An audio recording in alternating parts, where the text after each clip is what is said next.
Buenas tardes, Día Político por TSI. Es una semana crucial. Quiero saludar a mis invitados. Don Josué Murillo, ¿cómo está usted? Gracias. Muy bien, gracias. Y un placer acompañarle y estar con tan distinguido colega.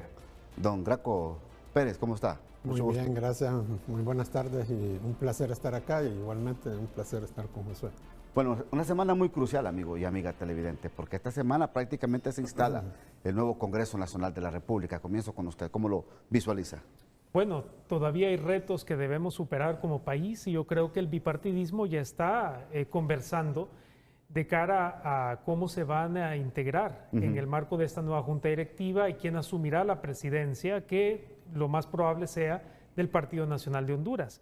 Lo importante aquí, para ser muy breve, es que la persona que ostente esa silla presidencial tenga capacidades para generar un diálogo multipartidario en el Congreso Nacional, acuerdos que pasan indefectiblemente por negociaciones, pero que sean en aras de mover la agenda legislativa.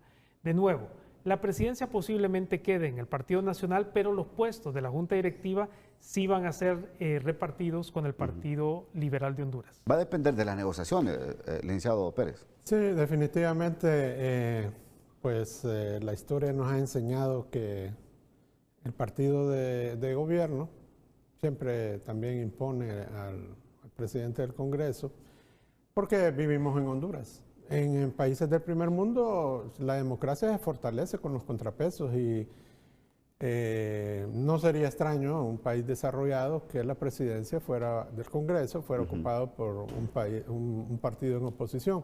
Pero el realismo de la política nos enseña que ya las cartas están echadas. Don Roberto Contreras decía hoy en TN5 Matutino, se hacía preguntas, por ejemplo, el ministro de Gobernación es de Libertad y Refundación, don Tomás Vaquero. Si él abre la sesión y le da la palabra primero a alguien de Libertad y Refundación y este presenta una nómina apoyando una candidatura del Partido Liberal, ¿rechazaría el Partido Liberal? ¿O don Tomás Vaquero se la jugaría como son todos los políticos en Honduras y manteniendo esa lógica democrática le dé la palabra al Partido Nacional para que haga su propuesta? Estas cositas son las que salen y surgen en estos tiempos de negociación, pero ¿cómo lo califica? Claro, yo creo que todo esto genera incertidumbre en la ciudadanía. Claro. ¿Qué es lo que va a suceder? ¿Cómo se va a configurar este nuevo Congreso Nacional? ¿Qué va a suceder en la toma de posesión? Son preguntas a las que no le podemos dar respuesta. Creo que vamos a tener como ciudadanía que esperar, y yo sé que es una espera un tanto incómoda, pero esto dependerá mucho de la ética de los actores que van a confluir en esa sesión y sobre todo de la habilidad de los partidos políticos de dialogar antes. Mire, la cosa no se cocina en el momento, la cocina antes los partidos políticos, hablan tras bambalinas, los cacicazgos de esos partidos dialogan entre sí, aunque públicamente estén en constantes riñas y pugnas, pero al final de cuentas hablan. Y yo creo que será importante en aras de darle estabilidad a la ciudadanía, que ya lleguen con acuerdos y esos acuerdos, por supuesto, que van a pasar por una junta directiva que, de nuevo, va a ser integrada entre el Partido Nacional, Partido Liberal. Si dan primero la palabra al Partido Libertad y Refundación y ellos llevan, digamos, un candidato a esa presidencia o una propuesta a la presidencia del Partido Liberal, creo que también operará el acuerdo interno del Partido Liberal de Honduras, que debe recordar en todo momento que de sus acciones u omisiones pueden también derivarse el fortalecimiento o la degradación de su partido político. Y eso deben tomarlo muy en cuenta. Pero están hablando, hasta el propio Roberto Contreras, diputados electos, están hablando de un cogobierno con el Partido Nacional. Mire, no le llamaría yo cogobierno, porque aquí, lastimosamente en esta etapa, ya una vez que pasa el periodo electoral propiamente dicho, que es el de depositar el voto, el deseo de la población desaparece prácticamente. Y lo está diciendo claramente José. O sea, eso se está cocinando en otras cocinas y con muchos ingredientes. Y el deseo realmente de la población ya al final es lo menos que interesa. Ahora se juegan intereses ya de otro tipo, económicos, de luchas de poder, intereses. Y ahora tenemos un nuevo ingrediente, ¿verdad? Que es de la primera potencia del mundo, que seguramente también ahí está tejiendo más fino dentro del Congreso Nacional. Bueno, cambiemos de tema. ¿Cómo visualizamos ahora las relaciones internacionales de Honduras con esta visita del presidente electo Nasri Asfura a la Casa Blanca, con la visita también del presidente electo a Israel, con el reconocimiento de muchas potencias internacionales? ¿Cómo vemos ahora este nuevo panorama en relaciones internacionales, en relaciones diplomáticas del nuevo gobierno? Yo creo que lo está manejando como esperábamos que Tito Asfura lo hiciera. En primer lugar, va a rendirle algún tipo de agradecimiento al gobierno que lo apoyó, Donald Trump y su gabinete, es decir, a los que Yo creí de que manera... iba a decir pleistesía. No, Bueno, mira. pero sí fue, digamos, en primer lugar a ese líder político internacional con capacidad de movilizar ciertas voluntades, y creo que a esto se suma los encuentros con los aliados políticos de los Estados Unidos de América. Y por eso esas fotografías, esas interacciones con María Corina Machado, con Israel, y creo que está sentando una posición de lo que quería Estados Unidos, consolidar el bloque de derecha, y él se está sumando a eso. Pero recordemos algo importante, esta es una primera etapa, es decir, todo el mundo abraza a un presidente electo. Después, por sus hechos los conoceréis. Y ahí es donde se valida, se fortalece su posición frente a la comunidad internacional por sus ejecutores. Ahora, mire lo que dice José, por sus hechos lo conoceréis. Los hechos de Papi a la orden, como le llaman sus cercanos amigos y colaboradores y políticos, él se llama Nasri Asfura. ¿Los hechos de Nasri Asfura le garantizan esto que plantea Josué? Sí, yo estoy de acuerdo en que, bueno, tiene que acercarse al país que le extendió la mano cuando más lo necesitaba. Todos estamos claros que necesitamos de Estados Unidos. Ahora, bien el acercamiento con Estados Unidos, bien el acercamiento con Israel, creo que pudo ser mejor ya cuando él tomara posesión, porque no es lo mismo visitar estos países. Al menos en Israel se reunió con el primer ministro. Primer ministro. No es Y lo con mismo, el presidente del gobierno. exacto, no es lo mismo ser presidente electo que ser presidente de la República. Porque yo en este momento, y me imagino que es una fotografía de respaldo, pero no llevaba todavía en la mano proyectos claros, propuestas, que eso es lo que el país necesita. Y ese es el gran reto que va a tener, porque, por ejemplo, en el caso de Estados Unidos, ok, muy bien, tener una excelente relación, pero tenemos que hacer propuestas de país. No es solamente tener una buena relación, yo la puedo tener una buena relación, pero ¿cómo va a beneficiar al país esa buena relación? ¿O va a beneficiar solamente a un partido, a un sector? Entonces, es importante que exista ya una política exterior diseñada, lo cual yo no creo que exista. Todavía hay muchas cosas pendientes, la misma Cancillería es un gran reto, está politizada, tiene que seleccionar nuevos equipos, tiene que hacerse un proceso de toma de decisiones, tiene que definir negociadores, personas que sepan, llevar proyectos, y entonces ahí vamos a ver los resultados de una buena relación. Mientras tanto, creo que como presidente electo, pues ha dado buenos pasos. ¿Debe comenzar, Josué, el presidente Nasri Asfura con una depuración total del servicio exterior de Honduras? No. A ver, yo creo que es importante recordar algo. Hay muy buenos elementos, recurso humano en todas las instituciones del gobierno y del Estado. El problema es cuando la clase política hondureña, o para ser muy preciso, los partidos políticos meten a sus activistas sin preparación, sin esas capacidades técnicas, y eso degrada la institucionalidad. Lo que tienen que hacer es ¿Qué fue lo que una vimos, evaluación. ¿Qué fue lo que vimos en estos últimos 4 años? Exactamente, y eso tiene que evaluarse, y los buenos elementos, como le llamamos, se quedan en sus puestos o se promueven, y los que no, simple y sencillamente, como usted lo ha dicho, se depuran, pero no me gusta usar la palabra depuración.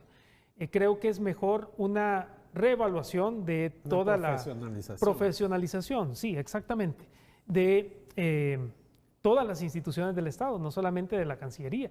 Y creo que es importantísimo hacerlo para fortalecer este Estado moribundo de derecho que tenemos en este momento. Y desafortunadamente es el legado tanto de estos 4 años de gobierno del Partido Libertad y Refundación como de los gobiernos anteriores. Ahora, ¿perdió su profesionalización el servicio diplomático de Honduras? Sí, sí, sí. ¿En qué tiempo? ¿En qué tiempo? Yo creo que ha sido un proceso histórico. Ah, okay. Sí, ha sido un proceso histórico. Mire, el tema en Honduras, en el campo de las relaciones internacionales, ha sido que en el pasado, pues carreras afines ocuparon esas posiciones, porque en el país no existían profesionales de las relaciones internacionales.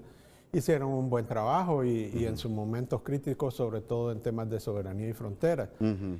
Pero ya las exigencias del mundo son otras. Las realidades son totalmente diferentes. Imagínense nosotros ahora, con esta cercanía a Estados Unidos y la reconfiguración que se está dando en el mundo, donde, bueno, vimos lo que sucedió en Venezuela, cuál va a ser la posición que adoptaría Honduras ya en el caso de Groenlandia, cómo va a jugar esa relación, por ejemplo, con la Unión Europea, que está entrando en choque con Estados Unidos. Sí.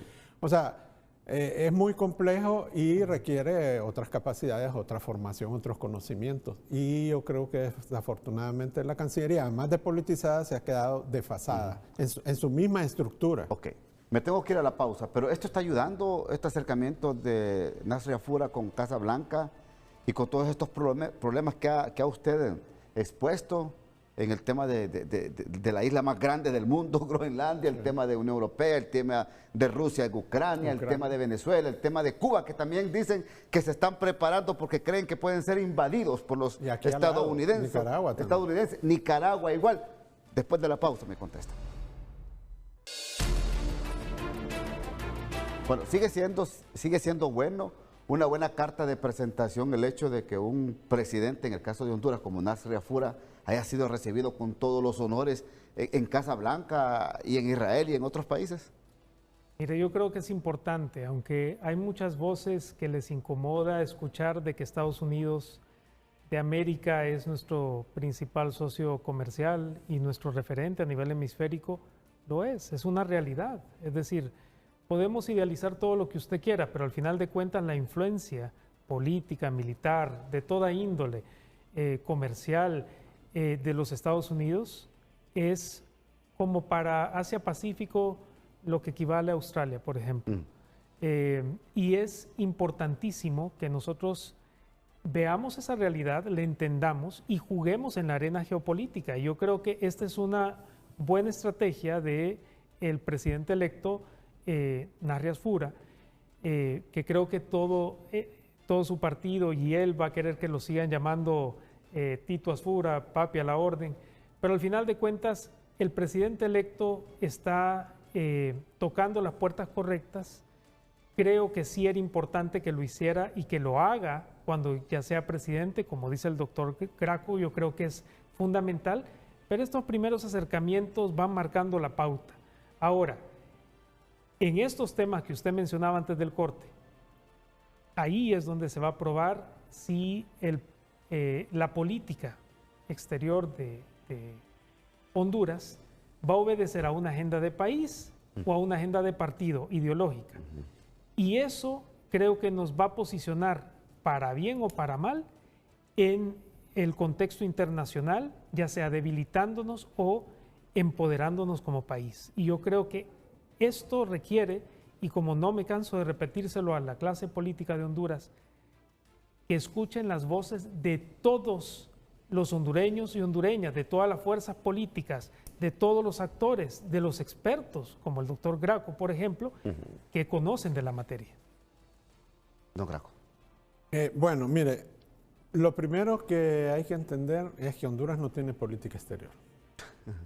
Honduras le imponen o se toman direcciones ideológicas, ¿verdad? Sí. Ahora estoy con el gobierno de Estados Unidos, antes estaba con Rusia, China, Venezuela y tal. Entonces Honduras no tiene una política exterior porque la política exterior está basada en el interés nacional, no en el interés de otros países.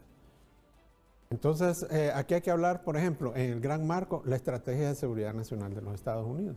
que ellos definen claramente cuáles son sus objetivos. Claro, sí. Y nosotros tenemos que tener nuestros propios objetivos. Y en esa buena relación encontrar esos puntos donde coincidan los intereses de ambos países y ambos nos beneficiemos. Pero solamente, como le repito, tengo buenas relaciones y sigo la política exterior de Estados Unidos, eso no significa necesariamente que Honduras se va a ver beneficiado. Ha ocurrido en el pasado. Miremos en la historia. Hemos tenido excelentes relaciones con Estados Unidos, incluso que nos ha llevado a tener una base o presencia militar de Estados Unidos en el país que no se compara con ninguno en la región. O sea, a ese nivel de cercanía hemos estado con Estados Unidos. Pero si hubiéramos sabido aprovechar esa relación a través del tiempo, pues Honduras sería un país diferente. Ah, pero ahí es donde voy. Hay países que sí pueden llegar a decirle al organismo internacional o a otros gobiernos o organismos internacionales, está en mi agenda, apóyeme, quiero esto, propongo esto. Pero Honduras, ¿qué puede dar a cambio? No, mucho. ¿Qué puede? Vaya, Mucho, mucho. Bueno, aquí voy. Y quiero que lo desarrollemos aquí en el programa para que los amigos televidentes entiendan. ¿Y qué puede ofrecer Honduras para llegar a una mesa de los organismos y los gobiernos y los bloques? Este es lo que propongo para mi país. Ayúdeme o demen o présteme lo que sea. ¿Con qué cartas de presentación? Bueno, es que eso es lo primero. Mire, Sí. primero hay que ser un país serio, ¿verdad? Tenemos que fortalecer la institucionalidad, o sea, que nos tomen en serio, no que llegamos ahí y nos dicen, no, si ustedes, por favor, ¿verdad? Ni siquiera son capaces de gobernarse por ustedes mismos. Luchar contra la corrupción. Hay temas que les interesan. Mire, digamos Estados Unidos. ¿Cuáles son los intereses de Estados Unidos hacia nosotros? Especialmente el tema migratorio hacia Estados Unidos, lucha contra el narcotráfico. Ahora temas de presencia de China, digamos básicamente. En el caso de Honduras, el tema migratorio, pero de hondureños hacia Estados Unidos. Tema, por supuesto, corrupción, cooperación, inversión y mucho más. Entonces, si yo les planteo, mire, ayúdenme con el desarrollo del país en el tema de inversión, lucha contra la corrupción, lucha contra el narcotráfico, fortalecimiento institucional y otras áreas, educación, salud y todo lo que ya sabemos, entonces se va a frenar la migración y los dos nos beneficiamos. Pero si solo nos convertimos en tercer país seguro, como hemos sido a través de estos tiempos, entonces no estamos haciendo nada. Entonces hay que también mostrarle a ellos que ellos se benefician, pero nosotros tenemos que tener nuestra agenda y saber en qué área podemos estar tan cerca de ellos que también nos beneficiemos. Pero no solo hay que ver hacia el norte, hay que ver también Europa, hay que ver Japón, hay que ver Corea del Sur. Está el tema de Taiwán pendiente, que no sé al final qué va a resultar ahí, porque he escuchado al presidente electo decir que va a evaluar las relaciones con China. Ya no es el discurso, voy a establecer relaciones con Taiwán. Entonces, porque de repente Estados Unidos, en ese caso específico, él puede manejar que China tenga relaciones con Honduras fácilmente, ¿verdad? Bloquea que inviertan en infraestructura y algunas cosas más. Pero ¿qué le interesa a Honduras? ¿Tener una relación con China o con Taiwán para mejorar el tema del camarón, el tema de cooperación, de becas, intercambio de tecnología, muchas cosas más? Entonces, ¿qué es lo que le conviene a Honduras? Eso es lo primero que hay que definir y ver con cada país en qué temas podemos trabajar. José. No, total y absolutamente de acuerdo con el doctor. Y yo creo que tenemos que ir un paso más allá como país. Es imprescindible, fundamental, que nosotros abramos relaciones que hemos cerrado en el pasado por imprecisiones de gobiernos que manejaron su agenda de manera ideológica. Y yo creo que también es fundamental que nosotros comencemos a priorizar los temas que sean claves para el progreso del país. Lo que decía el doctor Graco, yo creo que hay que retomarlo. Es decir, tenemos mejor calidad de la salud, de la educación, tenemos acceso al trabajo, nuestra sangre no va a tomar esa ruta migratoria peligrosísima hacia los Estados Unidos de América, también hacia Europa ahora que se van muchos a España, buscando lo que no encuentran en su tierra. Y eso lo entendemos nosotros, pero hay potencias mundiales como los Estados Unidos y sobre todo gobiernos como el de Donald Trump que no lo entienden de esta forma, sino que quieren verlo desde un punto de vista de la seguridad. Tenemos que aprender a vender muy bien estos conceptos, estas ideas, estas propuestas. Voy a la segunda pausa. Cuando regrese, ¿Me definen, por favor, los temas puntuales que debe de delinear ya el nuevo gobierno de Narria Fura? Pausa. Bueno, ya estoy por terminar el programa, 1 minuto cada uno. Defíname los temas que hay que delinear, por favor, así rápido. Bueno, son muchos, ¿verdad? Pero, los que ya sabemos, al menos con Estados Unidos, el tema migratorio, lucha contra el narcotráfico, inversión, cooperación. En el caso de Israel, pues tenemos el tema de apoyo en tecnología, agricultura y demás. Con Estados Unidos hay temas específicos como por ejemplo los aranceles y el impuesto a las remesas. La lucha contra la corrupción, que todavía no hemos escuchado nada de parte del gobierno que va a entrar, lucha contra el narcotráfico. Bueno, es que son tantos: infraestructura, energía, educación, salud. O sea, son tantos realmente que ese es el problema de Honduras, que tenemos demasiados problemas y no tenemos... Lo principal, y con esto voy a concluir, es que tengamos una visión a largo plazo de país y dentro de esa visión podamos tener las visiones de cada gobierno y que cada gobierno vaya adelantando. Fíjense que hemos tenido buenas relaciones con Estados Unidos. En el caso del gobierno anterior, inició con la visita de la vicepresidenta Kamala Harris.